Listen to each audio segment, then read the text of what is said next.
Hi hello and welcome to German జీవితం.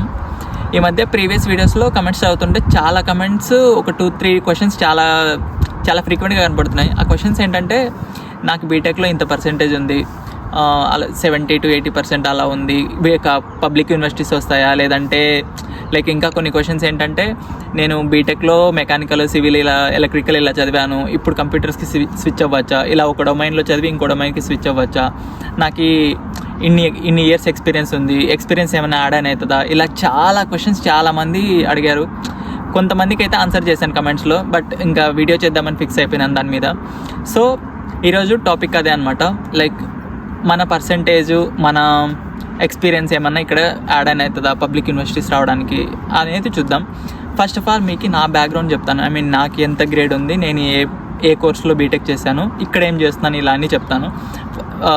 మీకు ఒక ఐడియా వస్తుంది అనమాట ఈ పర్సంటేజ్కి ఇలా ఉంటుంది అలా అని. సో ఫస్ట్ నేను బీటెక్ కూడా కంప్యూటర్స్లోనే చేశాను, కంప్యూటర్ సైన్స్ ఇంజనీరింగ్.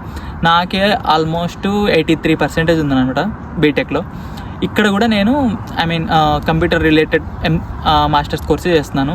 ప్లస్ నా కాలేజ్ నేను చదువుతున్న కాలేజ్ అనేది ఇలా టియు మినిక్, టియు బెర్లిన్ ఆ రేంజ్లో కాదు, బట్ చాలా మంచి కాలేజ్ ఇది కూడా. ఇంకోటి ఏంటంటే, ఇక్కడ మీరు 2 థింగ్స్ గుర్తుపెట్టుకోవాలి. ఫస్ట్ థింగ్ ఏంటంటే, ఇక్కడ చిన్న కాలేజ్ అని పెద్ద కాలేజ్ అని ఇలా ఏముండదు. ఇప్పుడు చాలామంది సిటీస్ ఎందుకు ప్రిఫర్ చేస్తారంటే మెయిన్ సిటీస్ ఎందుకు ప్రిఫర్ చేస్తారంటే, first thing jobs, part time jobs ఈజీగా దొరుకుతాయి మీకు, ఆర్ట్ జాబ్స్ అయినా టెక్నికల్ జాబ్స్ అయినా ఇలాంటివి ఏమైనా కూడా. సెకండ్ థింగ్, మీకు కొన్ని కోర్సెస్కి మ్యాండేటరీ ఇంటర్న్షిప్స్ అని, థీసిస్ అని ఇలాంటివి చాలా ఉంటాయి కదా. సో వాటికి ఎత్తుక్కోవడానికి మీరు వేరే సిటీస్కి వెళ్ళాల్సిన అవసరం లేదని చెప్పి చాలామంది ఇలా సిటీస్ ఎత్తుక్కుంటారు. అంతేగాని మిగతా టీచింగ్ అనేది ఇలా ఏం మారదు. సో మీరు చిన్న సిటీలో చదివినా, ఊర్లో చదివినా, లేదంటే పెద్ద మెట్రోపాలిటన్ సిటీలో చదివినా టీచింగ్ అనేది సేమ్ ఉంటుంది. అది మీరు మైండ్లో గుర్తుపెట్టుకోవాల్సింది. ఇంకోటి ఏంటంటే, ఇక్కడ ఏ యూనివర్సిటీ అయినా కూడా మీకు అడ్మిషన్ ఇచ్చే ముందు వాళ్ళు మెయిన్ చూసేది మీ ప్రీవియస్ కరికులం, మీరు బీటెక్లో ఏదైతే చదివారో ఆ కరికులం అనేది వీళ్ళ కరికులంకి మ్యాచ్ అవుతుందా లేదా. లైక్ ఇట్లా ఈసీటీఎస్ పాయింట్స్ అని ఉంటాయి, అవి మినిమం ఇన్ని ఈసీటీఎస్ పాయింట్స్ వస్తేనే నువ్వు ఆ యూనివర్సిటీకి అడ్మిషన్ వస్తుంది. అలా మెయిన్గా ఇక్కడ కన్సిడర్ చేస్తారు. మీరు ఈ సిటీస్, ఊర్లు ఇవన్నీ చిన్న కాలేజ్ పెద్ద కాలేజ్ అనేది పక్కన పెట్టేయండి ఫస్ట్. ఇప్పుడు పర్సంటేజ్ గురించి మాట్లాడుకుందాం. సో ఇప్పుడు మీకు ఎంత పర్సంటేజ్ ఉంటే ఎలాంటి కాలేజెస్ వస్తాయి, లైక్ ఎలాంటివి అప్లై చేసుకుంటే మీకు అడ్మిషన్ రావడానికి హై ఛాన్సెస్ ఉంటాయని గురించి మాట్లాడుకుందాం. ఫస్ట్ లైక్ మీకు ఒక 60-70% ఇన్ బిట్వీన్ పర్సంటేజ్ ఉంటే మీరు బెటర్, లైక్ ఇప్పుడు ఇట్లా టాప్ సిటీస్లో కాకుండా ఇక్కడ మ్యూనిక్ అని, బెర్లిన్ అని, హ్యాంబర్గ్ అని, ఇట్లా ఫ్రాంక్ఫర్ట్ అని ఇలాంటి సిటీస్ కాకుండా కొంచెం చిన్న సిటీస్ ఉంటాయి కదా, ఆ చిన్న సిటీస్లో ఉండే కాలేజెస్కి అప్లై చేసుకోండి. ఎందుకంటే లైక్ ఇట్లా పెద్ద సిటీస్లో ఉండే కాలేజెస్కి చాలామంది అప్లై చేస్తుంటారు, కాంపిటీషన్ కూడా ఎక్కువ ఉంటుంది. సో ఇలా చిన్న ఊర్లలో ఉండే కాలేజెస్ అలా అని అవి చిన్న కాలేజెస్ అన్నంత మాత్రాన, లైక్ చిన్న సిటీస్లో ఉన్నంత మాత్రాన అవి తక్కువని కాదు. చాలా మంచి కాలేజెస్, చాలా బాగా చెప్తారు. ఇక్కడ జర్మనీలో అన్ని పబ్లిక్ యూనివర్సిటీస్ ఫ్రీనే అని చెప్పి మీరు తక్కువ అంచనా వేయకండి. చాలా మంచిగా ప్రతి యూనివర్సిటీలో చాలా మంచిగా చెప్తారు. సో మీకేంటంటే అలాంటి చిన్న ఊళ్ళల్లో ఉండే యూనివర్సిటీస్కి అప్లై చేసుకుంటే మీ పర్సంటేజ్ తక్కువ ఉన్నా కూడా మీకు అడ్మిషన్ రావడానికి ఛాన్సెస్ ఎక్కువ ఉంటాయి. సో అందుకని చెప్తున్నాను. ఇంకోటి ఏంటంటే, ఇలా మీకు పర్సంటేజ్ తక్కువ ఉంది అనుకున్నప్పుడు మీరు జర్మన్ నేర్చుకొని, అంటే మీరు జర్మనీకే రావాలి, లైక్ ఇంకా వేరే కంట్రీకి నాకు ఆప్షన్ లేదు, జర్మనీకే రావాలి, నాకు ఒక్క పర్సంటేజ్ తప్ప మిగతా అంతా బాగుంది, మీకు ఇంకా మొత్తం అంతా బాగుంది, పర్సంటేజ్ ఒక్కటే అనుకున్నప్పుడు మీరు జర్మన్ నేర్చుకొని జర్మన్ టాట్కి అప్లై చేసుకున్నారంటే, ఇక్కడ మీరు జర్మన్ టాట్కి అప్లై చేశారంటే మాత్రం మీకు ఈ అడ్మిషన్ పక్కా వస్తుంది. ఎందుకంటే ఇక్కడ మీరు జర్మన్ టాట్లో అప్లై చేసుకుంటే మాత్రం చాలా కాంపిటీషన్ తక్కువ ఉంటుంది ఇక్కడ. సో మీకు ఛాన్సెస్ అడ్మిషన్ రావడానికి ఛాన్సెస్ చాలా ఎక్కువ ఉంటాయి. ఇంకా నెక్స్ట్ 70-80% అనమాట. మీకు బీటెక్లో 70-80% ఉందంటే ఇక్కడ చాలా వరకు కాలేజెస్ మీకు ఎలిజిబుల్ అనమాట, లైక్ చాలా వరకు అడ్మిషన్ రావడానికి ఛాన్సెస్ ఉన్నాయి. మీకు ఇన్ బిట్వీన్ 70-80% అంటే ఇక్కడ జర్మన్ గ్రేడ్లో 2-2.5 అనమాట. సో ఇక్కడ వాళ్ళకి అది ఓకే గ్రేడ్, పర్లేదు. ఇంకా మీకు ఇంకోటి ఏంటంటే, లైక్ మీ గ్రేడ్తో పాటు ఐఎల్ స్కోర్ అనమాట. ఐఎల్ స్కోర్ అనేది అలా మెయిన్ క్రైటీరియా అని చెప్పాను, కానీ లైక్ మీకు 6.5 అబవ్ ఉంటే ఎలిజిబిలిటీ పక్కాగా.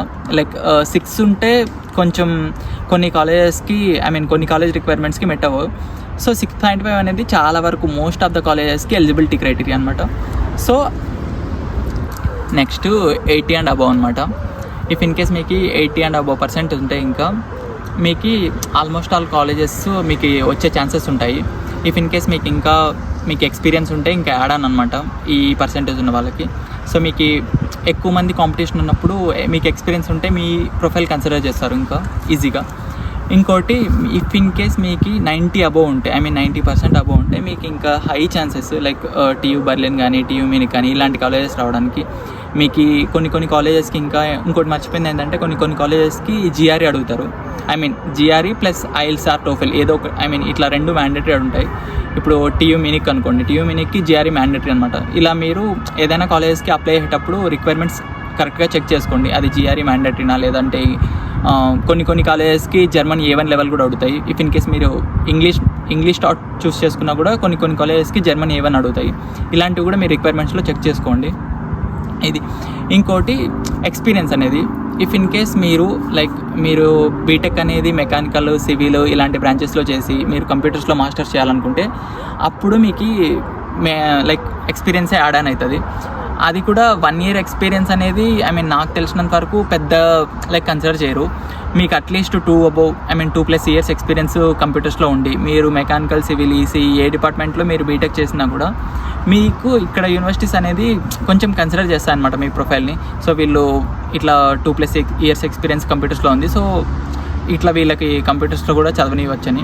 ఇంకోటి మీరు చేస్తున్న మీకున్న ఎక్స్పీరియన్స్ కూడా మీరు ప్రీవియస్ ఎక్స్పీరియన్స్ ఉంటుంది కదా, ఆ ఎక్స్పీరియన్స్ అనేది కూడా కొంచెం మీరు చూస్ చేసుకునే అప్లికేషన్ ప్రోగ్రామ్కి సిమిలర్గా ఉండేలాగా చూసుకోండి. సో దట్ వాళ్ళకు కూడా కన్సిడర్ చేయడానికి ఇంకా ఎక్కువ స్కోప్ ఉంటుంది.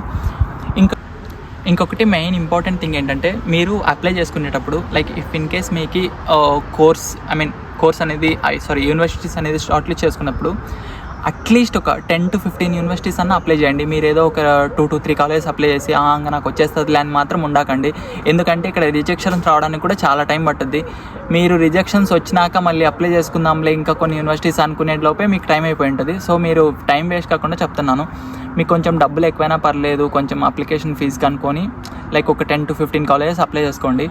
మీకు ఇంకోటి ఏంటంటే మీకు ఎక్కువ కాలేజ్ వస్తే మీకే ఇంకా కొంచెం మీరు చూస్ చేసుకోవడానికి మీకు ఆప్షన్ ఉంటుంది. ఏదో 1-2 కాలేజెస్ కాకుండా మీకు 3-4 కాలేజెస్ వస్తే మీరు మంచి చూస్ చేసుకోవచ్చు అనమాట. సో నెగ్లెక్ట్ మాత్రం చేయకండి, తర్వాత అప్లై చేసుకుందాం అని మాత్రం. సో మీకు వీలైనంత అప్లికేషన్స్ వెంటనే వేసేయండి, ఓపెన్ కాగానే వేసేయండి. ఇంకోటి ఏంటంటే డెడ్ లైన్ ఉన్నా కానీ మీరు కొన్ని యూనివర్సిటీస్కి ఫస్ట్ కమ్ ఫస్ట్ సర్వ్ లాగా వెళ్ళిపోతుంటాయి. సో మీరు స్టార్ట్ అవ్వగానే వేసేయండి మీ రిక్వైర్మెంట్స్ అనేది సాటిస్ఫై అవ్వగానే.